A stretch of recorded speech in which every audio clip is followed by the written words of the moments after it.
దేవుని నామానికి స్తుతి. దేవుని యందు నిరీక్షణ నుంచి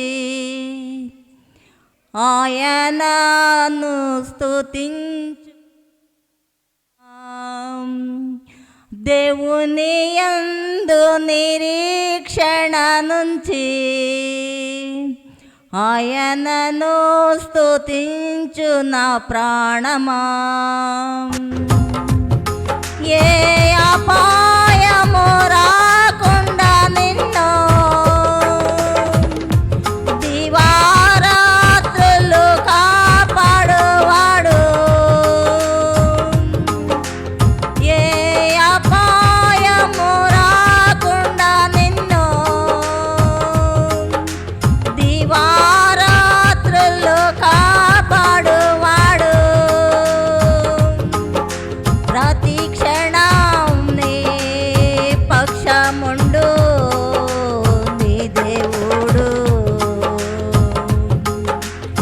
ప్రతి క్షణం నీ పక్షముండు నీ దేవుడు. దేవుని యందు నిరీక్షణ నుంచి ఆయనను స్తుతించు నా ప్రాణమా. చీకటిని వెలుగుగా చేసి ఆయనే నీ ముందు పోవువాడు. చీకటిని వెలుగుగా చేసి ఆయనే నీ ముందు పోవువాడు. సత్యమగు జీవమగు మార్గం యేసే. సత్యమగు జీవమగు మార్గం యేసే. దేవుని యందు నిరీక్షణ నుంచి ఆయనను స్తుతించు నా ప్రాణమా. తల్లి తన బిడ్డను మరచినను మరువడు నీ దేవుడు నిన్ను. తల్లి తన బిడ్డను మరచినను మరువడు నీ దేవుడు నిన్ను. తల్లి కన్నా తండ్రి కన్నా ఉత్తముడు. తల్లి కన్నా తండ్రి కన్నా ఉత్తముడు. దేవుని యందు నిరీక్షణ నుంచి ఆయనను స్తుతించు నా ప్రాణమా. నీకు సహాయము చేయువాడు సదా ఆదుకొనువాడు ఆయనే. నీకు సహాయము చేయువాడు సదా ఆదుకొనువాడు ఆయనే. ఆధారము ఆదరణ ఆయనలో.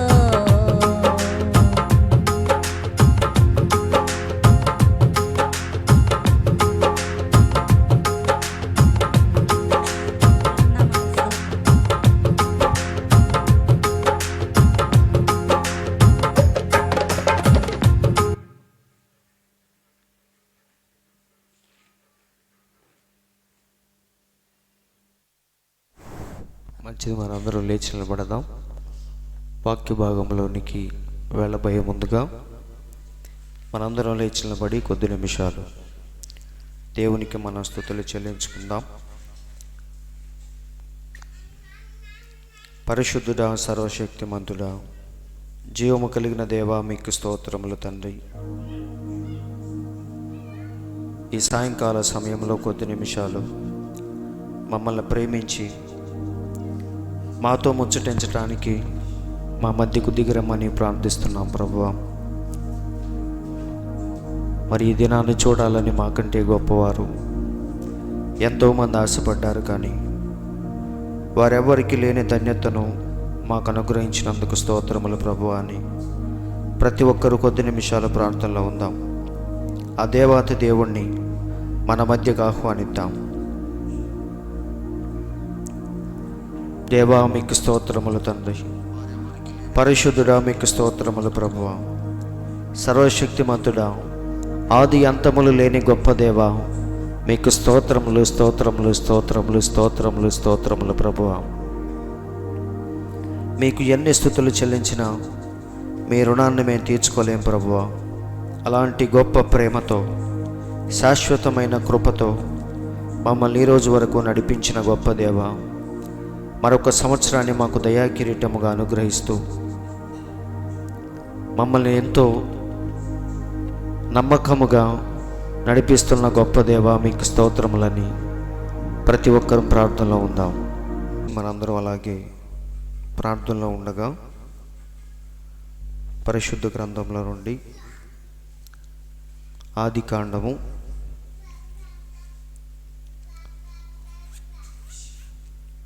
2వ అధ్యాయము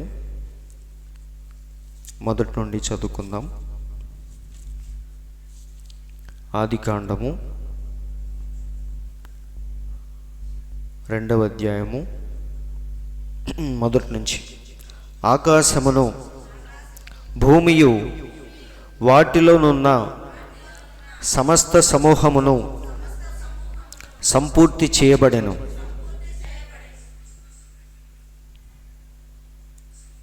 దేవుడు తాను చేసిన తన పని 7వ దినములోగా సంపూర్తి చేసి, తాను చేసిన తన పని అంతటి నుండి 7వ దినమున విశ్రమించెను.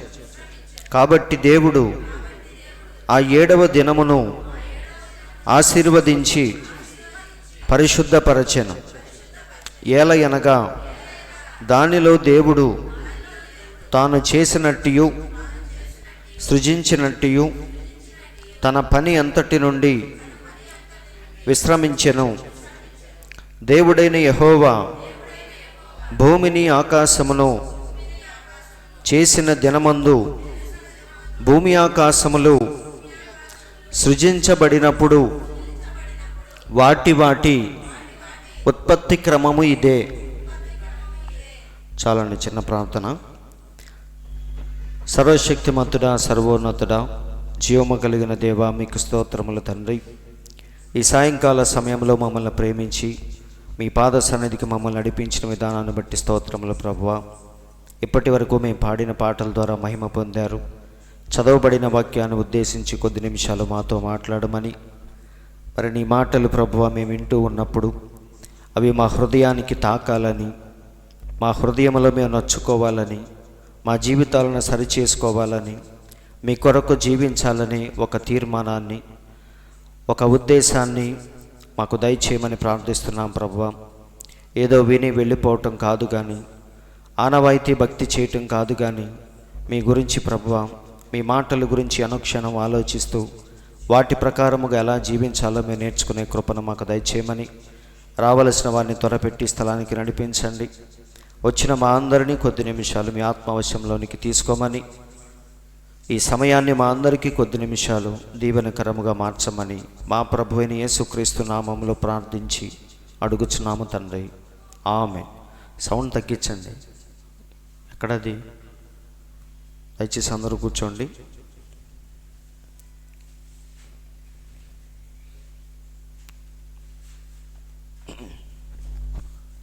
చెక్ చేయాలనుకున్న వాళ్ళు బయటికి వెళ్ళి చెక్ చేయండి.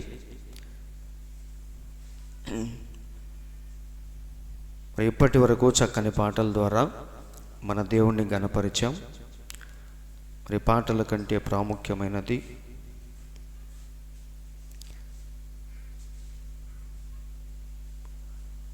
దేవుని యొక్క వాక్యము కాబట్టి కొద్ది నిమిషాలు వాక్యాన్ని మనం ధ్యానించుకుందాం. అందరూ వింటానికి సిద్ధంగా ఉన్నారు కదా? మరి దేవుని యొక్క సృష్టి గురించి మొదటి అధ్యాయం అంతా కూడా మనం ఆల్రెడీ చూసాం. దేవుడు ఎలా మొదటి రోజున వెలుగును ఎలా కలుగజేశాడో, అలాగే రెండవ రోజున జలాలను ఎలా వేరు చేశాడో మనం చూసాం, అవునా? మూడవ రోజున భూమి నుండి గడ్డిని, విత్తనములిచ్చు చెట్లను మూడవ రోజున దేవుడు కలుగజేశాడు.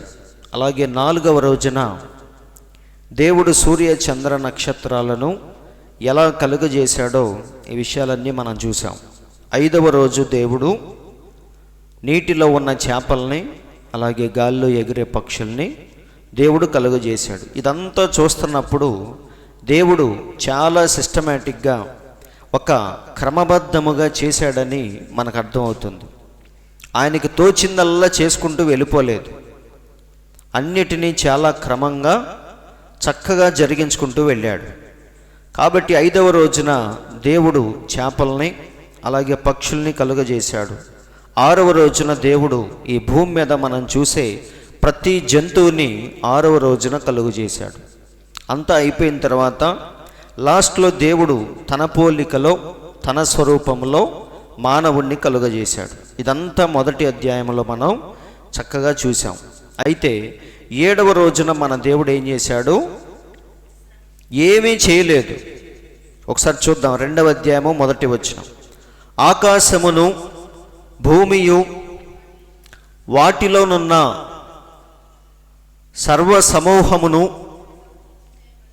సంపూర్తి చేయబడెను. తర్వాత దేవుడు తాను చేసిన తన పనిని ఏడవ దినములోగా సంపూర్తి చేసి, తాను చేసిన తన పని అంతటి నుండి ఏడవ దినమున విశ్రమించెను. కాబట్టి దేవుడు ఎంతో కష్టపడి 6 రోజులు ఈ సృష్టిని చాలా క్రమంగా సృజించి వాటిని వాటి స్థానాల్లో పెట్టి 7వ రోజున విశ్రమించాడు. ఇక్కడ దేవుడు తీసుకున్న విశ్రాంతి గురించి కొద్దిగా మనం ఆలోచించాలి. ఎందుకంటే మన దేవుడు నిజానికి ఆయనకి విశ్రాంతి అక్కర్లేదు, అవునా? కష్టపడి ప్రయాసముతో జీవించేవాడికే విశ్రాంతి కావాలి, కానీ మన దేవునికి విశ్రాంతితో పని లేదు, అవునా? కాబట్టి విశ్రాంతి అనగా నేను ఆల్రెడీ చెప్పాను ఆదివారం, నిద్రపోవుట. మన దేవునికి నిజానికి నిద్ర అనేది అక్కర్లేదు. ఎందుకంటే కీర్తనల గ్రంథంలో ఇశ్రాయేలును కాపాడువాడు కునుకడు, నిద్రపోడని ఎంతో స్పష్టంగా రాయబడింది. అయితే కొంతమంది అడగొచ్చు, మరి యేసయ్య భూమి మీద ఉన్నప్పుడు ఆయన ప్రయాణంలో నిద్రపోయాడు కదా, పడవలో ఏం చేశాడు మన దేవుడు? గాలి తుఫాను ఆ రకంగా వస్తుంటే మన దేవుడు అమరములో కింద నిద్రపోతూ కూర్చున్నాడు. అప్పుడు చాలామంది అదే శిష్యులు వెళ్ళి ఏమన్నారు? బోధకుడా, మేము చనిపోతున్నాం, నీకు చింత లేదా? హ్యాపీగా నిద్రపోతున్నావు అని అన్నారు. అప్పుడు మన దేవుడు లేచి వారిని తిట్టాడా లేదా? కాబట్టి మన దేవుడు శరీరములో ఉన్నాడు కాబట్టి శరీరములో ఉన్న లక్షణాలన్నీ మన దేవుడు చూపించాడు. ఆయన ఆకలిగా ఉన్నాడు, నిద్రపోయాడు, ఏడ్చాడు. ఇంకా దేవుడు శరీరంలో ఉన్నప్పుడు అలసిపోయాడు. సిలువలో సహాయం కొరకు దేవుణ్ణి ఏమన్నాడు? నా దేవా, నా దేవా, నన్నేలా విడిచిపెట్టావు అని సహాయం కోసం మన దేవుడు ప్రాధేయపడ్డాడు. ఇవన్నీ ఏంటంటే శరీరంలో ఉన్న హావభావాలు, ఎమోషన్స్, ఫీలింగ్స్, వీటన్నిటినీ మన దేవుడు చూపించాడు. కానీ ఆయన మనిషి రూపంలో ఉన్న దేవుడు కాబట్టి ఎప్పుడైతే శిష్యులందరూ వెళ్ళి బోధకుడా మేము చనిపోతున్నాం లే అని చెప్పారో అప్పుడు మన దేవుడు లేచి వారిని ముందు తిట్టాడు, అవునా? అల్ప విశ్వాసులారా, ఎందాక నేను మీతో వేగాలని చెప్పేసి వారిని తిట్టి అప్పుడు గాలి తుఫాన్ని గద్దించాడు. కాబట్టి మన దేవుడు శరీరములో ఉన్న దేవుడు ఆయన, అవునా? భూమి ఆకాశములను కలుగజేసిన సృష్టికర్త రోడ్డు మీద ఎలా తిరుగుతున్నాడు? మానవ శరీరంలో, మట్టి శరీరంలో తిరుగుతున్నాడు. కాబట్టి ఆయన నిద్రపోయినట్టుగా అలసిపోయినట్టుగా ఉన్నాడే కానీ నిజానికి ఆయనకి నిద్ర అక్కర్లేదు, విశ్రాంతి అక్కర్లేదు. మన దేవుడు అక్కడ నిద్రపోతున్నట్టు కనిపిస్తుంది, కానీ ఆ వచ్చే గాలి తుఫాను మన దేవునికి తెలుసు. వీరు కంగారు పట్టడం దేవునికి తెలుసు, వీరు గంతులేయటం దేవుడికి తెలుసు. అంతా చూస్తానే ఉన్నాడు, కానీ పైకి మాత్రం ఆయన నిద్రపోతున్నట్టుగా కనిపించాడు. కాబట్టి నిజానికి మన దేవునికి నిద్ర అనేది అక్కర్లేదు. రెండవది ఏంటి? సేద తీర్చుకోవటం. విశ్రాంతి అంటే చేసే పనులన్నీ ఆపేసి అలా రిలాక్స్ అవటం. అయితే మన దేవునికి అది కూడా అక్కర్లేదు. మన దేవునికి రెస్ట్ అక్కర్లేదు, మన దేవునికి నిద్ర కూడా అక్కర్లేదు. బైబిల్లో చక్కగా ఉంది, చూద్దాం. యెషయా గ్రంథం 40వ అధ్యాయము 28. చూడండి. నీకు తెలియలేదా, నీవు వినలేదా, భూదిగంతములను సృజించిన యెహోవా నిత్యుడగు దేవుడు, ఆయన సొమ్మసిల్లడు, అలయడు. ఎంత క్లియర్గా ఉందో చూడండి. మన దేవుడు, సృష్టికర్త అయిన మన దేవుడు సొమ్మసిల్లడు, ఆయన అలసిపోడు. ఆయన జ్ఞానమును శోధించుట అసాధ్యము. వింటున్నారండి? ఎంత తవ్వినా సరే మన దేవునిలో నుంచి ఇంకా ఇంకా వస్తూనే ఉంటుంది, కానీ అయిపోయే దేవుడు కాదు మన దేవుడు. ఇక నా దగ్గర లేదు, అయిపోయింది అనే దేవుడు కాదు ఆయన. కాబట్టి మన దేవుడు అలసిపోడు, సొమ్మసిల్లడు. ఇంకా చెప్పాలంటే అలిసిన వారికి బలాన్నిచ్చే దేవుడు మన దేవుడు. చూడండి, సొమ్మసిల్లిన వారికి బలమిచ్చువాడు ఆయనే, శక్తిహీనులకు బలాభివృద్ధి కలుగజేయువాడు ఆయనే. కాబట్టి ఎవరైనా అలసిపోతే వారిని బలపరుస్తాడు, కానీ మన దేవుడు మాత్రం అలసిపోడు, నిద్రపోడు, కొనుకడు. అసలు ఆయనకి ఏమీ అక్కర్లేదు. అవునా? కాబట్టి ఇక్కడ మనం చూస్తే మరి విశ్రాంతి గురించి ఎందుకు దేవుడు ఆదికాండంలో అంత స్పెషల్గా రాయించాడు? 2వ అధ్యాయంలో 7వ రోజు ఆయన విశ్రాంతి తీసుకున్నాడని ఎందుకు అంతలా దేవుడు నొక్కి చెప్పాడు? ఆయనకి విశ్రాంతి అక్కర్లేనప్పుడు. కాబట్టి మన దేవుడు దేన్నో చూపించబోతున్నాడు. తన పిల్లలకు దేవుడిచ్చే విశ్రాంతి గురించి ఆయన మర్మయుక్తంగా మాట్లాడాడు. నిజానికి ఆ రెస్ట్ అనేది మన దేవునికి కాదు, కానీ తన పిల్లలకు దేవుడిచ్చే విశ్రాంతి గురించే ఆయన మర్మయుక్తంగా మాట్లాడాడు. అందుకే 7వ రోజున ఏం చేశాడు? కాబట్టి దేవుడు ఆ 7వ దినమును ఆశీర్వదించి పరిశుద్ధపరచెను. అవునా? 7వ రోజున మన దేవుడు ఏం చేశాడు? స్పెషల్గా దాన్ని ఆశీర్వదించి పరిశుద్ధపరిచి ఏదో చేయబోతున్నాడు. 7వ రోజుతో మన దేవుడు ఏదో చేయబోతున్నాడు. అందుకే ఆయన విశ్రాంతి తీసుకున్నట్టుగా దాన్ని చూపించాడు, దాన్ని పరిశుద్ధపరిచాడు.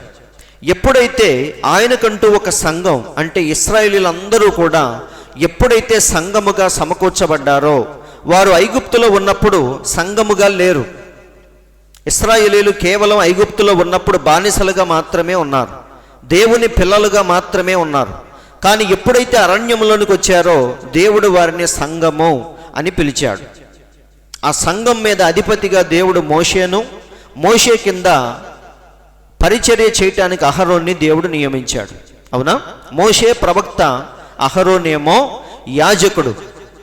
కాబట్టి ఎందుకు ఈ యాజకత్వాన్ని, ప్రవక్త సిస్టమ్ని దేవుడు పెట్టాడంటే అరణ్యములో వారిని సంఘము అని పిలిచాడు మన దేవుడు. కాబట్టి సంఘానికి దేవుడు మోషేను సీనాయి పర్వతం మీదకు తీసుకెళ్ళి వారికి ఏమిచ్చాడంటే ధర్మశాస్త్రాన్ని ఇచ్చాడు. అవునా? సంఘము ఎలా జీవించాలో మన దేవుడే స్వయముగా ప్రవక్తను పైకి తీసుకెళ్ళి రాతి పలకల మీద 10 ఆజ్ఞలు చెక్కి మోషే చేతిలో పెట్టాడు. ఇప్పుడు ఈ 10 ఆజ్ఞల గురించి మన దేవుడు ఒక్కొక్కటి వివరిస్తూ ఉన్నాడు. ఈ పలక మీద చూసినప్పుడు మనకి ఏముంటుందంటే, మొదటి ఆజ్ఞ నేను తప్ప వేరొక దేవుడు లేడు, అది మాత్రమే కనిపించింది.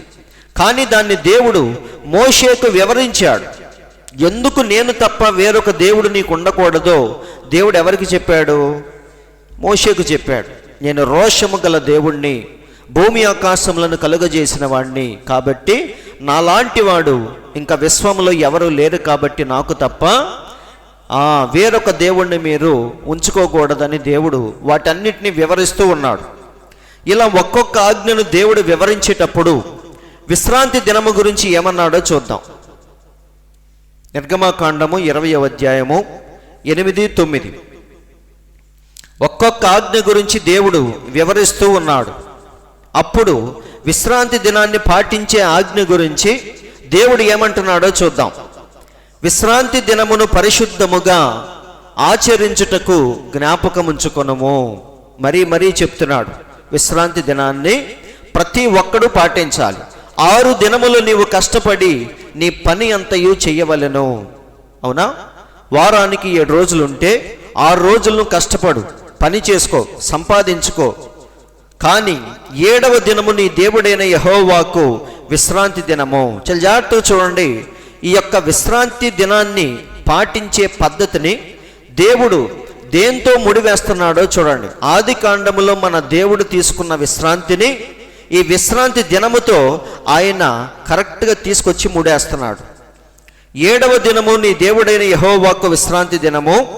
దానిలో నీవైనను, నీ కుమారుడైనను, నీ కుమార్తె అయినను, నీ దాసుడైనను, నీ దాసి అయినను, ఆఖరికి నీ పశువైనను, నీ ఇండ్లలో ఉన్న పరదేశి అయినను ఏ పని చెయ్యకూడదు. అవునా? దాన్ని మళ్ళీ వివరిస్తున్నాడు చూడండి కింద. 6 దినములలో చూడండి, యెహోవా ఆకాశమును, భూమిని, సముద్రమును, వాటిలోనున్న సమస్తమును సృజించి 7వ దినమున విశ్రమించెను. సో దేవుడు దేంతో కంపేర్ చేస్తున్నాడో చూడండి. ఇప్పుడు డైరెక్ట్గా ఆజ్ఞ ఇచ్చేయచ్చు. ఏమని? 6 రోజులు మీరు కష్టపడండి, 1 రోజు నాకు కేటాయించండి అని డైరెక్ట్గా చెప్పొచ్చు. అవునా? కానీ దాన్ని ఏం చేస్తున్నాడు మన దేవుడు? ఎలాగైతే మీ దేవుడు 7వ రోజున విశ్రమించాడో అలాగే మీరు కూడా 6 రోజులు మాత్రమే కష్టపడాలి, 7వ రోజున మీరు కూడా విశ్రాంతిని పాటించాలి అంటున్నాడు. 7వ దినమున విశ్రమించెను. అందుచేత యెహోవా విశ్రాంతి దినమును ఆశీర్వదించి దాన్ని పరిశుద్ధపరచెను. కాబట్టి ఇక్కడ ఆది కాండములో దేవుడు తీసుకున్న విశ్రాంతిని ధర్మశాస్త్రములో ఒక విశ్రాంతి దినముగా వారందరూ పాటించాలని దేవుడు ఏం చేస్తున్నాడు? ఆ విశ్రాంతి గురించి ఆది కాండము నుండి ప్రజలకు జ్ఞాపకం చేస్తూ వస్తున్నాడు. అవునా? ఎందుకు ఒక ఆజ్ఞగా ఇచ్చాడు చెప్పండి? వారు ప్రతి వారం ఎప్పుడైతే విశ్రాంతిని, సబ్బాతు దినాన్ని ఆచరిస్తున్నారో వారందరి మనసుల్లో ప్రింట్ అయిపోయి ఉంటుంది. ఏమని? 7వ రోజు దేవుడు విశ్రమించాడు. ఆది కాండములో 6 రోజులు మాత్రమే పని చేశాడు. అందుకే మనల్ని కూడా 6 రోజులు పని చేయమన్నాడు, 7వ రోజున విశ్రమించమని చెప్పాడు. కాబట్టి ఆ విశ్రాంతిని ప్రతి ఒక్కడు గుర్తుపెట్టుకోవటానికే దేవుడు దాన్ని 10 ఆజ్ఞల్లో ఒక ఆజ్ఞగా ఇచ్చాడు. కాబట్టి వీళ్ళందరూ పాపులుగా ఉన్నా, నీతిమంతులుగా ఉన్నా, ఎలా ఉన్నా సరే విశ్రాంతి దినాన్ని మాత్రం తూచా తప్పకుండా పాటిస్తూ ఉన్నారు. అందులో అసలు డౌటే లేదు. 7వ రోజున పొరపాటున ఎవడన్నా బయట కనిపిస్తే రాళ్ళు తీసుకొని కొట్టి చంపేస్తున్నారు అవసరమైతే. అంత స్ట్రిక్ట్గా పాటిస్తున్న దినాల్లో ఎవరు వచ్చారు? ఎవరైతే ఆజ్ఞ ఇచ్చాడో ఆయనే భూమి మీదకి వచ్చాడు. అవునా? చాలా జాగ్రత్తగా చూడండి. ఇచ్చింది యెహోవా, వచ్చిన ఆయన యేసుక్రీస్తు అనవద్దు. ఎవరైతే 10 ఆజ్ఞలు ఇచ్చాడో ఆయనే దిగి వచ్చాడు. అంటే యెహోవానే యేసుక్రీస్తుగా వచ్చాడు. అందరూ ఆలకిస్తున్నారు. కాబట్టి అందులో కన్ఫ్యూషన్ వద్దు. ఇచ్చింది ఆయన, వచ్చింది ఈయన అనుకోవద్దు. ఇచ్చిన ఆయనే. ఎవరైతే ధర్మశాస్త్రాన్ని ఇచ్చాడో, 10 ఆజ్ఞలు ఇచ్చాడో ఆయనే భూమి మీదకి వచ్చాడు. ఇప్పుడు యేసయ్య వచ్చి దాన్ని పాటించాలా, మీరిపోవాలా? ఆయన ఒక మాట అన్నాడు మన దేవుడు. ఏమన్నా తెలుసా? ధర్మశాస్త్రాన్ని పాటించడానికే వచ్చాను కానీ కొట్టేయటానికి రాలేదు అన్నాడు. ఇప్పుడు అలాంటి సందర్భంలో, ఎలాంటి సమయంలో మన దేవుడు వచ్చి విశ్రాంతి దినాన్ని మీరిపోయాడు. ఇంకా చెప్పాలంటే విశ్రాంతి రోజున ఏం చేస్తున్నాడు? ఆయన పెద్ద పని పెట్టుకున్నాడు. ఏంటో తెలుసా ఆ పని? ఒక కుంటివాణ్ణి, ఒక గుడ్డివాణ్ణి, వాడికి చూపు లేదు, భయంకరంగా మన దేవుడు బురదలో, మట్టిలో ఉమ్మేసి దాన్ని బురద చేసి ఆ బురద తీసుకొని వాడికి చూపు రప్పించే పెద్ద పని పెట్టుకున్నాడు. అందరూ చూస్తుండగానే రోడ్డు మీద ఏం చేస్తున్నాడు? ఆయన ఉమ్మి వేసి మట్టిని బాగా బురద చేసి ఆ బురద తీసుకొని వాడికి చూపు రప్పించే పనిలో ఉన్నాడు. అది ఏ దినము? మిగతా రోజులు లేవా? ఇవాళ ప్రార్థన చేసుకుంటాను, రేపు వచ్చి స్వస్థపరుస్తాలే అని చెప్పొచ్చు కదా. వాడు ఎప్పటి నుండి, చిన్నప్పటి నుంచి గుడ్డివాడుగా ఉన్నాడు. కానీ దేవుడు మరీ ఆ రోజే ఆ పని పెట్టాడు. చూడండి, యోహాను సువార్త 9:14. యేసు బురద వేసి వాని కన్నులు తెరచిన దినము విశ్రాంతి దినము. కాబట్టి విశ్రాంతి దినాన్ని మన దేవుడు పాటించాడా, మీరిపోయాడా? మీరు చెప్పండి. ఇప్పుడు ఈ సెవెంత్ డే వాళ్ళు, పాస్టర్లు కానీ విశ్వాసులు కానీ ముందు దీని గురించి ఆలోచించాలి. పొలోమని వెళ్ళిపోయి అక్కడ కూర్చొని వాక్యం వినటం కాదండి. అవునా? మనం వెళ్ళే చర్చి, మనల్ని నడిపించే నాయకుడు నిజంగా వాక్యం అనే గీత మీద ఉన్నాడా లేదా అని చెప్పేసి ప్రతి ఒక్కడు ఏం చేయాలి? ఆలోచించాలి.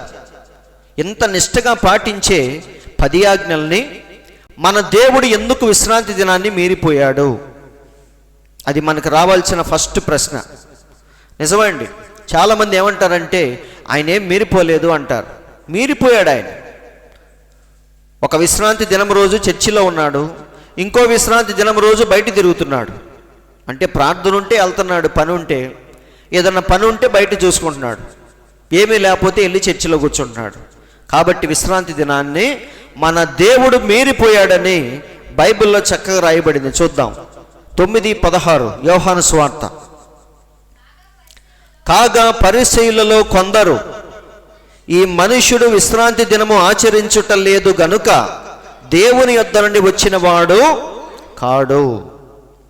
ఇప్పుడు మీరు చెప్పండి, దేవుడు మీరిపోయాడా, పాటించాడా? దాన్ని మీరాడు.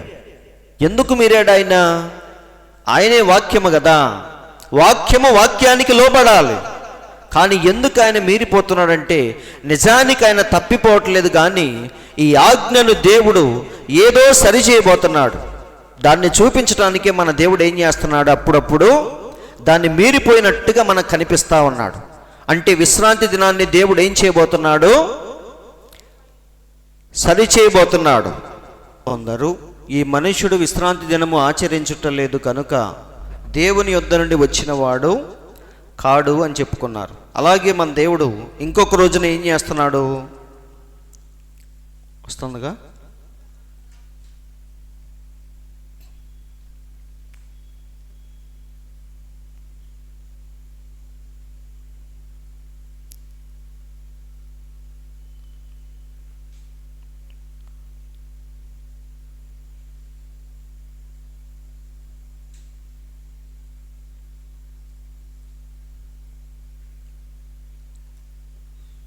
యోహాను సువార్త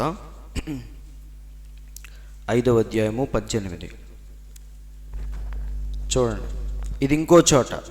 ఆల్రెడీ మన దేవుడు విశ్రాంతి రోజున ఒక గుడ్డివాడికి చూపు రప్పించాడు. అలాగే మరొక రోజు పొలంలో పడి అలా వెళుతూ ఉన్నారు. అప్పుడు శిష్యులు ఏం చేశారు? వెన్నులు తుంచి తింటా ఉన్నారు. అప్పుడు పరిసయ్యులు అందరూ వచ్చి, బోధకుడా, నీ శిష్యులు ఎందుకు వాటిని తింటున్నారు, విశ్రాంతి దినాన్ని పాటించట్లేదని అడిగినప్పుడు మన దేవుడు ఏమన్నాడు? దావీదు గురించి చెప్పాడు. అవునా? అప్పుడు వాళ్ళు ఏమన్నారో చూద్దాం. ఆయన విశ్రాంతి దినాచారము మీరుట మాత్రమే కాక దేవుడు తన సొంత తండ్రి అని చెప్పి తన్ను దేవునితో సమానునిగా చేసుకును గనుక ఇందు నిమిత్తము యూదులు ఆయన్ను చంపాలని మరి ఎక్కువగా ప్రయత్నము చేసిరి. సో మన దేవుణ్ణి చంపటానికి ఉన్న ప్రధానమైన కారణాలు ఏంటంటే, ఫస్ట్ది ఆయన దేవుని కుమారుడని చెప్పుకున్నాడు. రెండవది ఏంటంటే విశ్రాంతి దినాన్ని మీరిపోయాడు. కాబట్టి మన దేవుడు విశ్రాంతి దినాన్ని మీరిపోయాడంటే అది ఏదో చూపిస్తుంది. అవునా? మత్తయి సువార్త 5:17లో మన దేవుడు ఏమంటున్నాడంటే, ధర్మశాస్త్రాన్ని ప్రవక్తల వచనములను కొట్టివేయ వచ్చితినని తలంచవద్దు, నెరవేర్చటానికే గాని కొట్టేయటానికి నేను రాలేదు అని చెప్పాడు. వస్తుందా?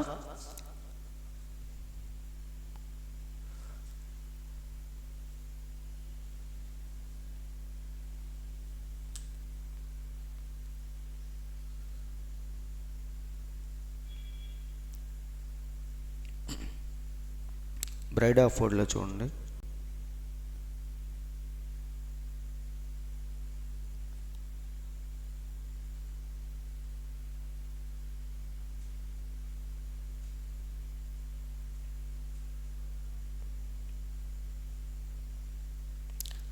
సరే,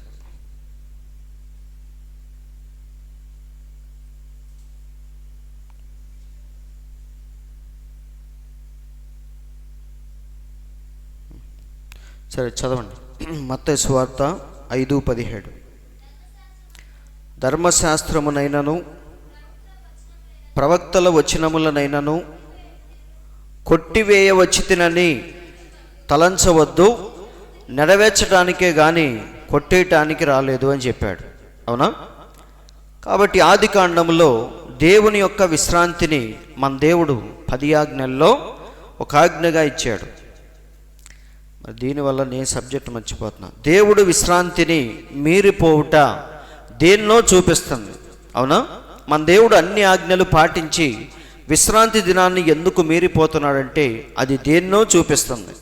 ఏం చూపిస్తుందంటే దేవుడు తన పిల్లలకు విశ్రాంతి దినాన్ని కాకుండా వేరే విశ్రాంతిని ఏదో దాచి ఉంచాడని చూపిస్తూ ఉంది. అవునా? అందరు ఇక్కడే ఉన్నారు కదా? అందుకే మన దేవుడు భూమి మీదకు వచ్చి ఏమన్నాడంటే, ప్రయాసపడి భారము మోసుకొనుచున్న సమస్త జనులారా నా యొద్దకు రండి, నేను మీకు విశ్రాంతినిస్తాను అని చెప్పాడు. కాబట్టి ఇప్పుడు మీరు చెప్పండి, దేవుని దృష్టిలో అసలైన విశ్రాంతి ఏంటంటే దేవుడు తన పిల్లలకు ఇచ్చే పరిశుద్ధాత్మే నిజమైన విశ్రాంతి.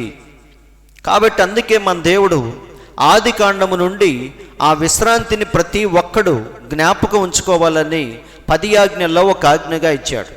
అయితే యేసయ్య భూమి మీదకి వచ్చి ఆ ఆజ్ఞను ఏం చేశాడంటే సరిచేశాడు. ఆయన మీరిపోయాడు.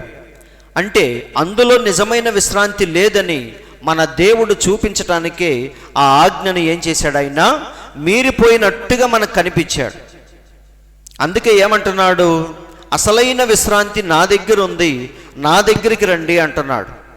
ఎవరైతే నిజంగా దేవుని దగ్గరికి వచ్చారో ఆ 120 మందికి మన దేవుడు ఏం చేశారంటే పెంతెకొస్తు పండుగ రోజున అసలైన విశ్రాంతిలోకి దేవుడు ప్రవేశపెట్టాడు. అందుకే నిజమైన విశ్రాంతి అంటే పరిశుద్ధాత్మని యెషయా గ్రంథంలో రాయబడింది. చూద్దాం. యెషయా గ్రంథం 28:11. ఇది పాత నిబంధనలో దేవుడు చెప్పింది. అంటే విశ్రాంతి అంటే పరిశుద్ధాత్మని దేవుడు పాత నిబంధనలోనే రాయించాడు. నిజమే, అలసిన వానికి నెమ్మది కలుగజేయుడి, ఇదే నెమ్మది, ఇదే విశ్రాంతి. ఏది నిజమైన విశ్రాంతి? అలసిపోయిన వాడికే విశ్రాంతిని ఇచ్చేది ఎవరంటే మన దేవుడు మాత్రమే. అలసిన వానికి నెమ్మది కలుగజేయుడి, ఇదే నెమ్మది, ఇదే విశ్రాంతి అని చెప్పినవాడు. చూడండి, నత్తివారి పెదవుల చేత అన్య భాషతోనూ ఈ జనులతో మాట్లాడుచున్నాడు, అయినను వారు వినట్లేదు. కాబట్టి దేవుడు ఇక్కడ క్లియర్గా చెప్తున్నాడు, విశ్రాంతి అంటే అలసిపోయిన ప్రాణానికి మన దేవుడు నెమ్మది కలుగజేయటమే నిజమైన విశ్రాంతి. దాన్ని చూపించటానికే దేవుడు 10 ఆజ్ఞల్లో ఒక ఆజ్ఞగా విశ్రాంతి దినాన్ని ఇచ్చాడే తప్ప నిజమైన విశ్రాంతి అందులో లేదు. ఎందులో ఉందంటే యేసయ్య దేవుడు మనకిచ్చేదే నిజమైన విశ్రాంతి. అందుకే ఏమంటున్నాడు, నా దగ్గరికి రండి, మీ భారాన్ని నా మీదకెత్తండి, నేను మీకు విశ్రాంతినిస్తాను అని చెప్పాడు. ఆ విశ్రాంతిని పెంతెకొస్తు పండుగ రోజున మేడగదిలో శిష్యులందరూ ఉన్నప్పుడు దేవుడు దిగివచ్చి వారిని నిజమైన విశ్రాంతిలోకి ప్రవేశపెట్టాడు. అందుకే అప్పటి నుండి విశ్రాంతి దినాన్ని పాటించడం అనేది ఆగిపోయింది. వింటున్నారా లేదా? విశ్రాంతి దినాన్ని పాటించడం ఆగిపోయి అందరూ దేని గురించి ఆలోచిస్తున్నారు? ఆ పరిశుద్ధాత్మ అనే చివరి మెట్టు దాకా ఎలా వెళ్ళాలి, విశ్రాంతిలోకి ఎలా ప్రవేశించాలి, ఇక దాని గురించి మీరు ఆలోచించండి, కానీ ఇంకా 7వ రోజు గురించి మీరు ఆలోచించొద్దు అని దేవుడు ఏం చేశాడంటే 10 ఆజ్ఞల్లో ఈ ఆజ్ఞను దేవుడు కొంచెం సరిచేశాడు. బైబిల్లో ఏమనుంది? పూర్ణమైనది వచ్చినప్పుడు పూర్ణము కానిది నిరర్ధకమగును. కాబట్టి మన దేవుడు ఎప్పుడైతే భూమి మీదకి వచ్చాడో ఈ ఆజ్ఞల్లో ఒక ఆజ్ఞను దేవుడు సరిచేశాడు. కాబట్టి విశ్రాంతి అంటే నిజానికి నిద్రపోవుట, సేద తీర్చుకోవటం కాదు, కానీ అది మన ఆత్మలకు దేవుడిచ్చే నిజమైన విశ్రాంతి. వింటున్నారు లేదా? ఇది కూడా మొత్తం పోయింది చిందరవందరగా ఈ దెబ్బకి. కాబట్టి చూడండి, పరిశుద్ధాత్మ బాప్తిస్మం అంటే అసలైన విశ్రాంతి అని ఇప్పుడే చెప్పాను. అయితే అది కూడా ఒక 10% మాత్రమే, 10% విశ్రాంతి మాత్రమే దేవుడి భూమి మీద ఉన్నప్పుడు మనకిచ్చేది. బైబిల్లో ఒకసారి చూద్దాం. ఎఫెసీలకు రాసిన పత్రిక 1వ అధ్యాయము 13. మీరును సత్యవాక్యమును అనగా మీ రక్షణ సువార్తను విని క్రీస్తునందు విశ్వాసముంచి వాగ్దానము చేయబడిన ఆత్మచేత ముద్రించబడితిరి.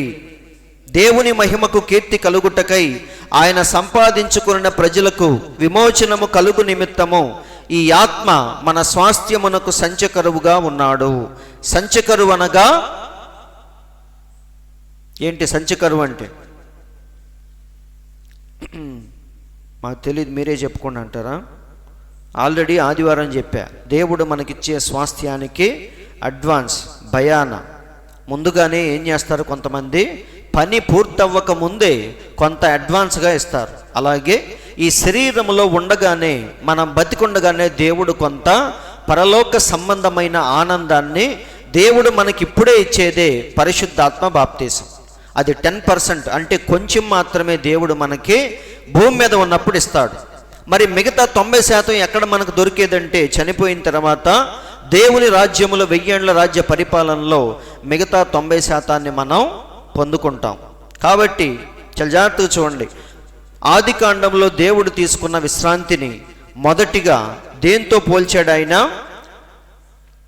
ధర్మశాస్త్రంలో 10 ఆజ్ఞలతో దేవుడు దాన్ని పోల్చాడు. అందరూ గుర్తుపెట్టుకోవాలని. కొత్త నిబంధనలోకి రాగానే ఇదే విశ్రాంతిని దేవుడు దేంతో పోల్చాడంటే పరిశుద్ధాత్మ బాప్తిస్మానికి దేవుడు పోల్చి మాట్లాడాడు.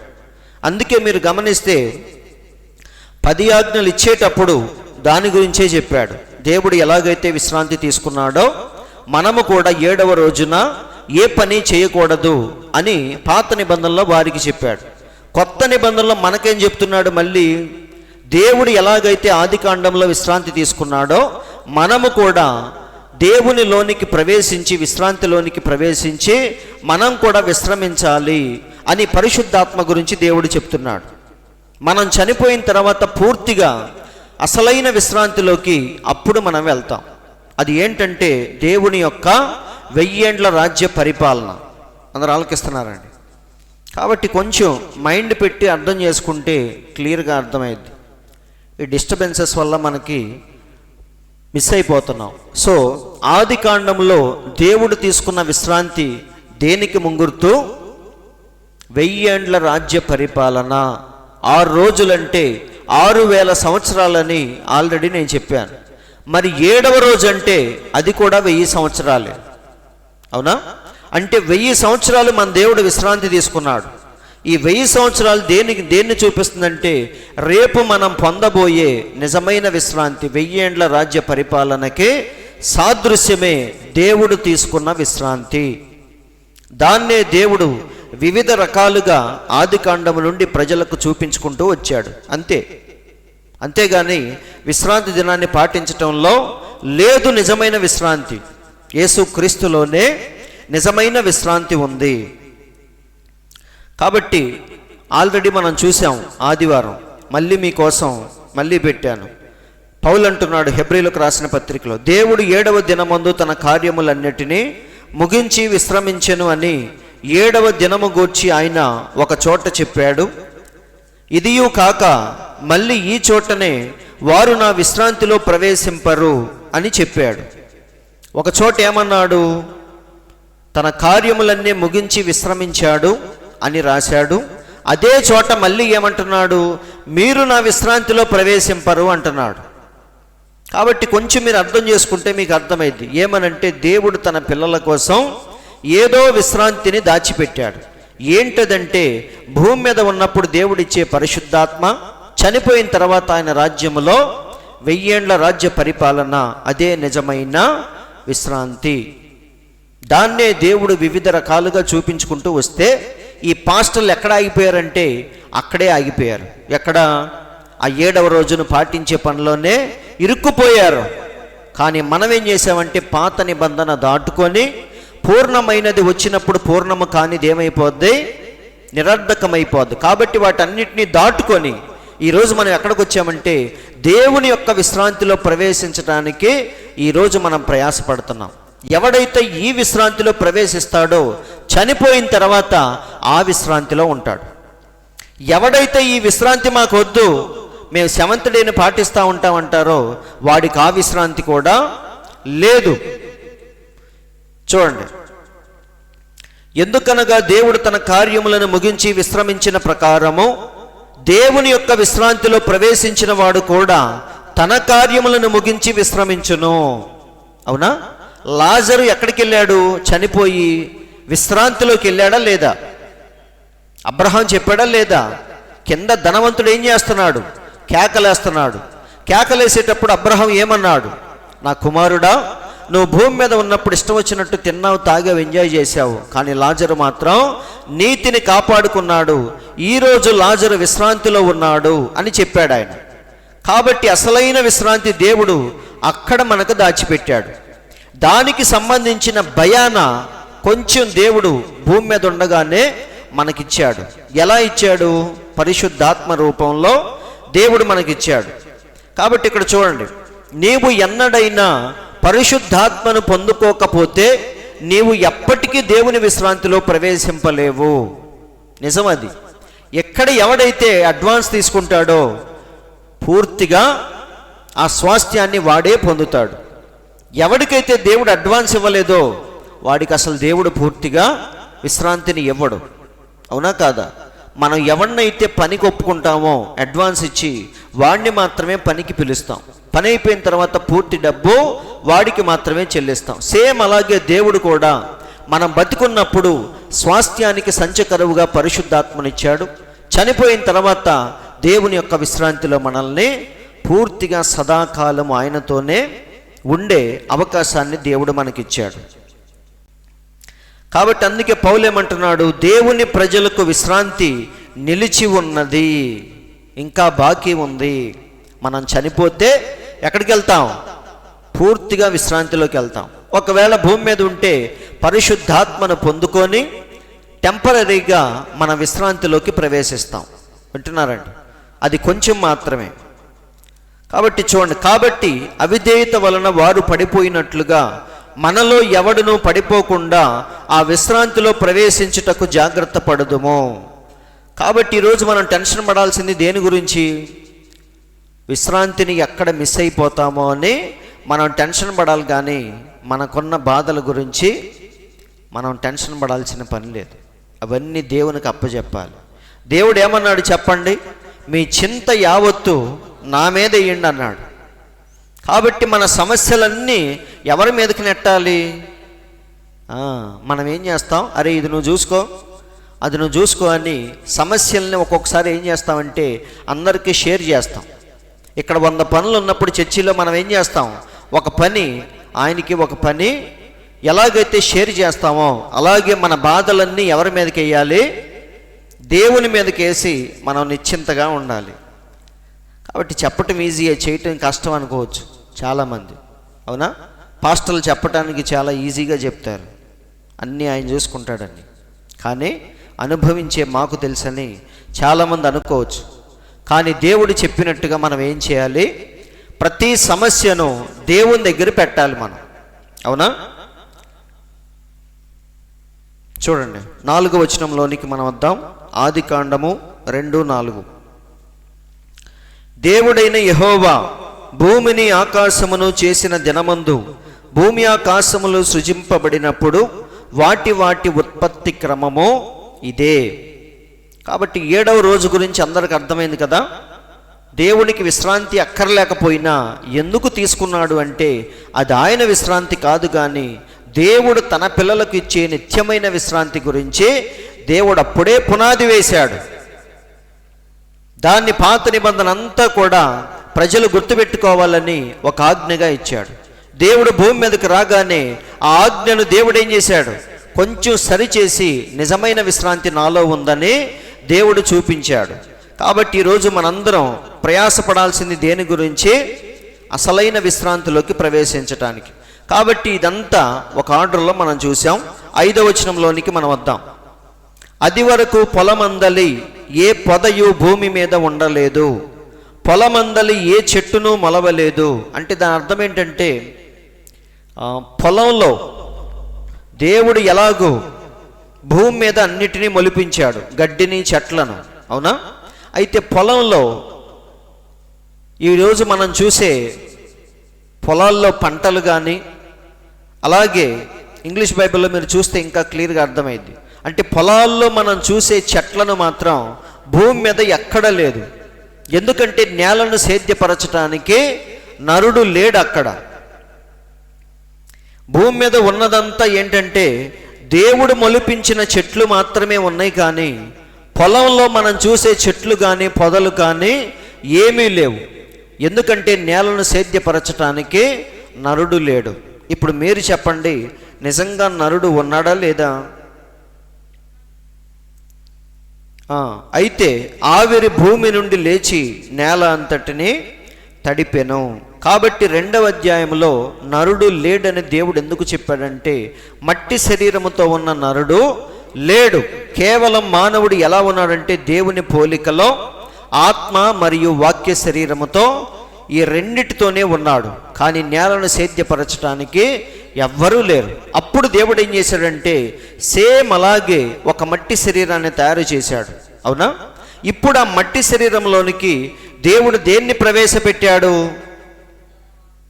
చెప్పండి? దేన్ని ప్రవేశపెట్టాడు? ఇక్కడ ఎన్ని భాగాలు ఉన్నాయి? మొత్తం 3 ఉన్నాయి. మట్టి శరీరము, వాక్య శరీరము, ఆత్మ. వీటిల్లో దేవుని పోలిక ఏది? ఆత్మ, వాక్య శరీరం మాత్రమే దేవుని పోలిక. మట్టి ఏం పోలిక అంటే జంతువు యొక్క పోలికని మన ప్రవక్త అన్నాడు. సేమ్ జంతువు యొక్క మాంసం ఎలా ఉంటుందో మన మాంసం కూడా అలాగే ఉంటుంది.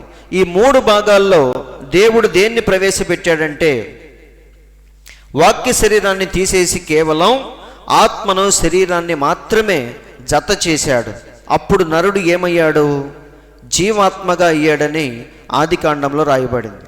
దేవుడైన యెహోవా నేల మంటితో నరుని నిర్మించి వాని నాసికా రంధ్రములలో జీవవాయువును ఊదగా నరుడు ఏమయ్యాడు?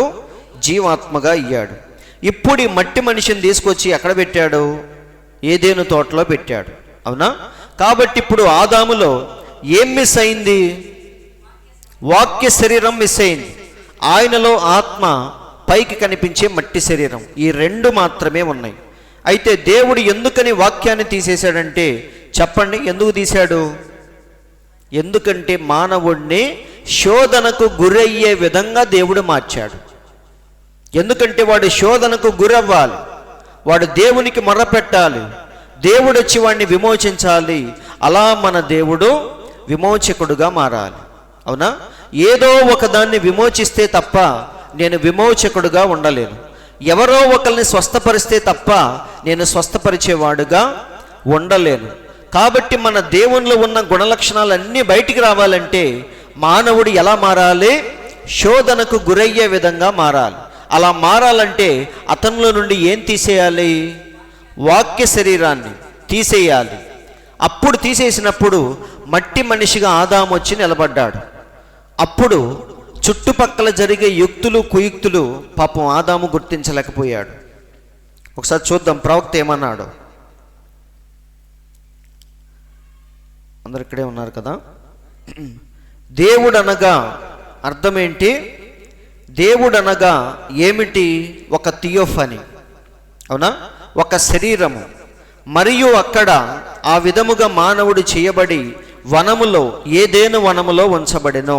కానీ ఇక్కడ చూడండి, కానీ అక్కడ భూమిని సేద్యపరచుటకు జ్ఞానేంద్రియాలతో ఏ నరుడు లేడు. అందరికి అర్థమైందా? ఎలా ఉన్నాడు ఆదాము? థియోఫనీతో ఉన్నాడు 1వ అధ్యాయంలో. కానీ 2వ అధ్యాయంలో నేలను సేద్యపరచడానికి జ్ఞానేంద్రియాలతో ఏ నరుడు లేడు. అప్పుడు ఆయన ఏం చేశాడు? జంతు జీవముతో నేల మంటి నుండి నరుని సృజించెను, యాక్చువల్గా నిర్మించెను. మరియు ఆ మనుషుడు భూమిని సేద్యపరచెను. ఏ మనుషుడు? మట్టి మనిషి వచ్చి ఏం చేశాడు? భూమిని సేద్యపరిచాడు. మరియు ఆ మనుషుడు భూమిని సేద్యపరచెను. ఆ మనుషుడు అపరాధములో పడెను. అవునా? కాబట్టి ఆదాముకి వాక్య శరీరము లేదు కాబట్టి పాపం ఏమైపోయాడు? అపరాధములో పడిపోయాడు. ఇప్పుడు ఈ పడిపోయిన మానవుడి కోసం ఎవరొచ్చారు చూడండి. వాస్తవముగానే దేవుడు అనగా థియోఫనీ కిందకి వచ్చి శరీరమును ధరించి మానవుని విమోచన కొరకు మన మధ్య నివసించెను. సో ఫైనల్గా దేవుని యొక్క ప్రణాళికను నెరవేర్చటానికే దేవుడు ఇలా ఆదాములో నుండి వాక్య శరీరాన్ని తీసేసి కేవలం మట్టి మనిషితో తీసుకొచ్చి ఎక్కడ పెట్టాడు? భూమి మీద పెట్టాడు. ఇప్పుడు ఆ మట్టి మనిషి ఏమవ్వాలంటే అపవాది యొక్క ప్రలోభాలకి గురవ్వాలి, పడిపోవాలి. పడిపోయిన మానవుణ్ణి మన దేవుడు వచ్చి విమోచించాలి. అప్పుడు ఆయనలో ఉన్న విమోచకుడు, స్వస్థపరిచేవాడు, ఓదార్చేవాడు, స్నేహితుడు, ఆయనలో ఉన్న లక్షణాలన్నీ కూడా బయటికి రావాలి. అందరూ వింటున్నారా? అందుకే చాలామంది ఏమంటారంటే అపవాది వచ్చి ఆదామును అవ్వను పాడు చేసేటప్పుడు ఆదాము ఏం చేశాడు? పోనీ ఆదాముకు తెలీదు దేవుడు ఏం చేశాడు? దేవుడన్నా వచ్చి ఆపొచ్చు కదా అంటారు. అసలు ఆపితే ఈ కథ అంతా జరిగేది కాదు. కాబట్టి దేవుడు కావాలనే శోధనకు గురి అయ్యే విధముగా ఆదామును మార్చాడు. తర్వాత వచనంలోనికి మనం వద్దాం.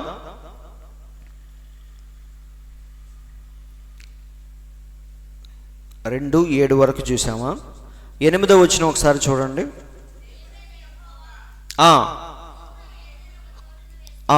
ఏదేను గురించి మనం వచ్చే వారం చూద్దాం.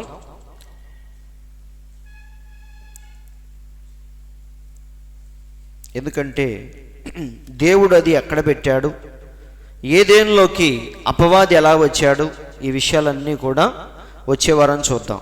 8వ వచనం నుండి. దేవుడి మాటలు దీవించును గాక. అందరం ఒకసారి లేచి నిలబడదాం.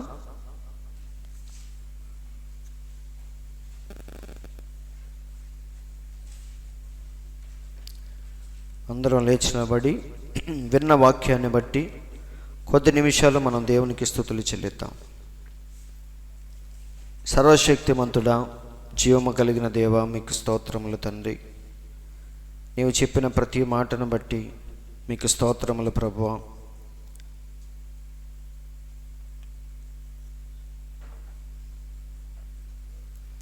మానవుణ్ణి ఎలా నీవు నిర్మించావో, నీ జీవాన్ని మానవునిలో ఎలా ఉంచావో మాకు తెలియజేస్తున్నందుకు స్తోత్రములు ప్రభువా.